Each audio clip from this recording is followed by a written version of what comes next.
Hello.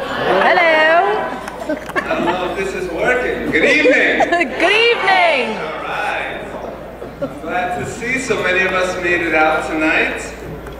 And I'm especially thrilled because I was starting to get worried. You know, Joe was wondering if he was going to have enough people to, cover basic expenses. And then I found out that he went to Ossning Elementary School, was trying to sell tickets to the kids during their lunch break. I was like, whoa, man, I hope he comes out. But the crowd looks beautiful. Thank you for coming out tonight. Tonight, we are going to be celebrating life.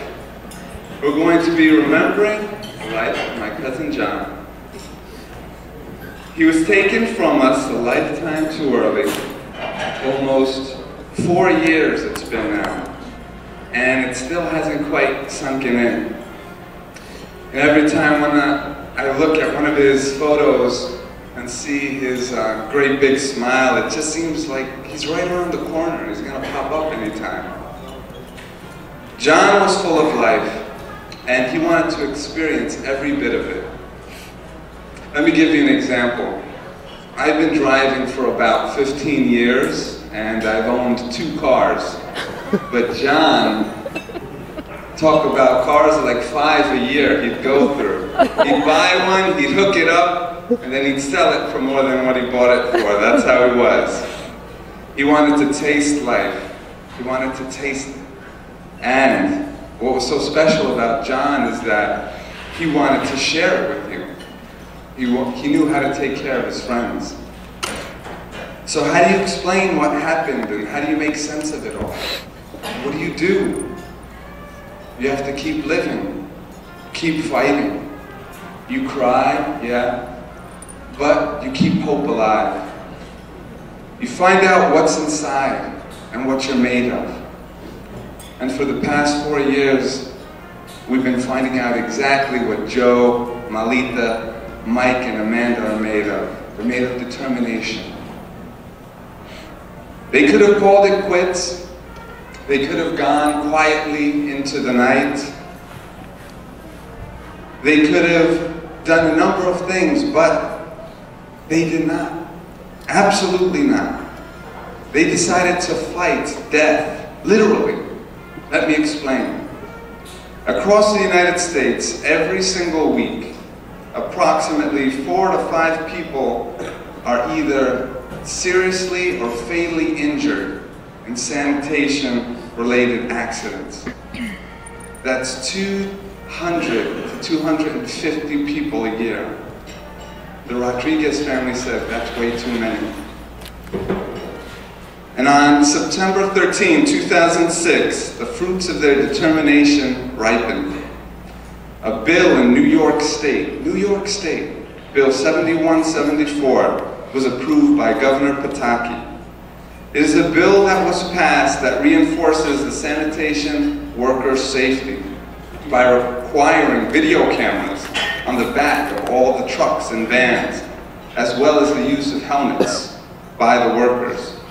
They fought death, and they won. And because of their hard work, the world is a safer and better place. New York is at least a safer and better place. Let's give them a round of applause.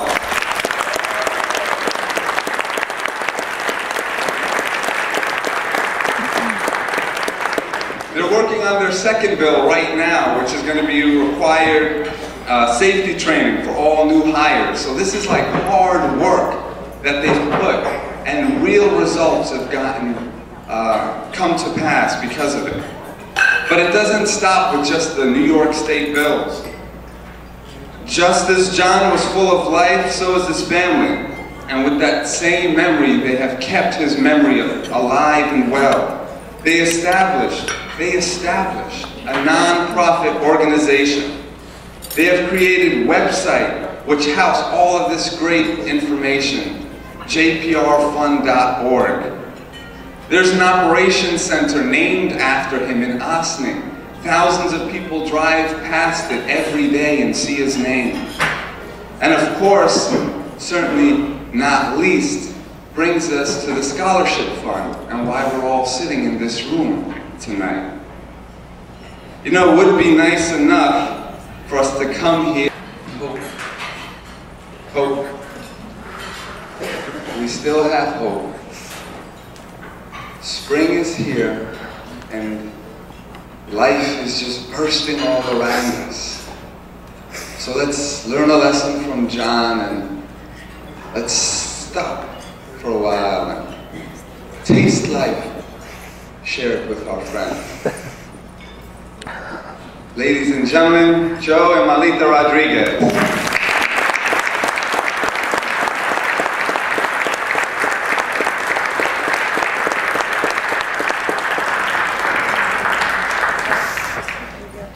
Wow, I want this guy following me everywhere. That's pretty good, right? Thank you, Danny. Well, first of all, I want to thank everybody for coming here tonight. It's a little overwhelming to see so many people that were touched by our family and people that didn't know. When people have children, you know, the way of remembering to, they brag about them and, you know, they talk the best they can about them. And when they're not here anymore, the only thing we could do is try to keep their name and their spirit alive. And that's what we want to continue to do. And some of the things we do is like giving a scholarship under his name, you know, the John Paul Memorial Scholarship at the high school. Gives us a lot of satisfaction picking out the candidates, knowing that his name is carried on, because people forget, you know, people forget, family doesn't forget. And that's something we're going to carry on forever. But I don't know what else to say. I mean, that was a hell of an introduction by my nephew Danny there. Before anything else, I want to give, I have an additional check for another 2 scholarships for another 2 recipients for the scholarship fund for the Austin High School. It's Vicky Marin representing the Austin High School.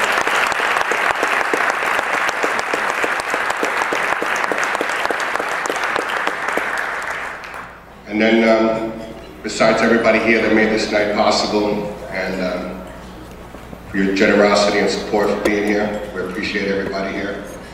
And we're going to introduce our friends who started off as our tenants about 12 years ago. And they came to this country from Brazil, and they started off their life with 2 little children, and their children grew up in our house, and they saw our children grow up. So throughout all this time, we've become more than just tenants and a landlord. And as a team, he's a graphic designer and she's a web designer. Claudia designed the whole website for the jprfund.org, and Freddie did the whole book that you guys are looking at today.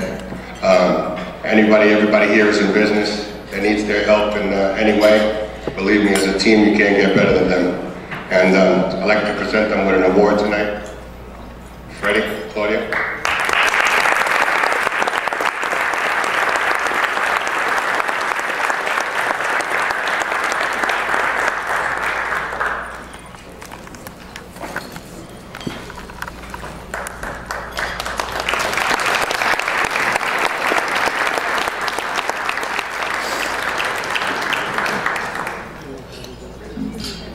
It says, honoring Cardozo Fleck Graphic Design for your continuous support and generosity in making John Paul's name alive for everyone to see.